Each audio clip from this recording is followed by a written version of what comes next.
Dhaka reporters ইউনিটির এবছরের best reporting award দেবে mobile financial service নগদ।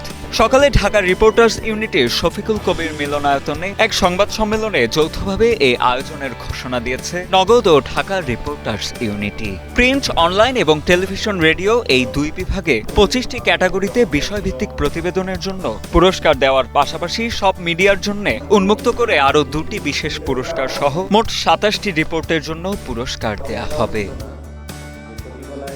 সংবাদ সম্মেলনে ঢাকা রিপোর্টার্স ইউনিটির সভাপতি আবু সালেহ আকন বলেন, বছরের সেরা রিপোর্টের জন্য রিপোর্টারদের সম্মানিত করার এই যে আয়োজন, তা আসলে দেশের সাংবাদিকতাকেই এগিয়ে নেয়ার এক ইতিবাচক প্রক্রিয়া। তিনি আরও জানান, সংগঠনের সদস্যরা গত 1 সেপ্টেম্বর 2024 হতে 30 সেপ্টেম্বর 2025-এর মধ্যে প্রকাশিত ও প্রচারিত প্রতিবেদন অ্যাওয়ার্ডে মনোনয়নের জন্য জমা দিতে পারবেন। রিপোর্ট জমা দেওয়ার শেষ তারিখ 14 অক্টোবর 2025। সে সময় সেখানে উপস্থিত ছিলেন নগদের chief marketing officer Simon Imran Haider. তিনি বলেন, নগদ মনে করে সাংবাদিকের কাজের মাধ্যমেই সবচেয়ে ইতিবাচক পরিবর্তন আনা সম্ভব। এমন আয়োজনের মাধ্যমে নগদ সাংবাদিকদের আরো ভালো রিপোর্ট করার জন্য উৎসাহ দিতে চায়। আমি বলবো রিপোর্টারদের জন্য this is a prestigious award.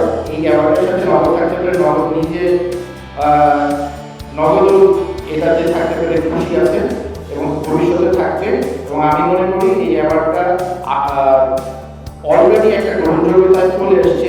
এই সেশন যত যাবে এটার গ্রহণযোগ্যতা আরও বাড়বে। তো সবাইকে অগ্রিম শুভেচ্ছা জানাচ্ছি। সবাই সাথে পার্টিসিপেট করুন রিপোর্টাররা এবং সত্যিকারের ভালো রিপোর্টটাই অ্যাওয়ার্ডটা জিতে নিয়ে আসবে। বাংলাদেশের যারা সেরা রিপোর্টার তাদেরকে কিন্তু এই প্রতিষ্ঠান থেকেই আমরা এই অ্যাওয়ার্ডটা দিয়ে থাকি এবং সেরা সেরা রিপোর্টের জন্য। তো সেই ক্ষেত্রে আমরা নগদকে ধন্যবাদ জানাচ্ছি।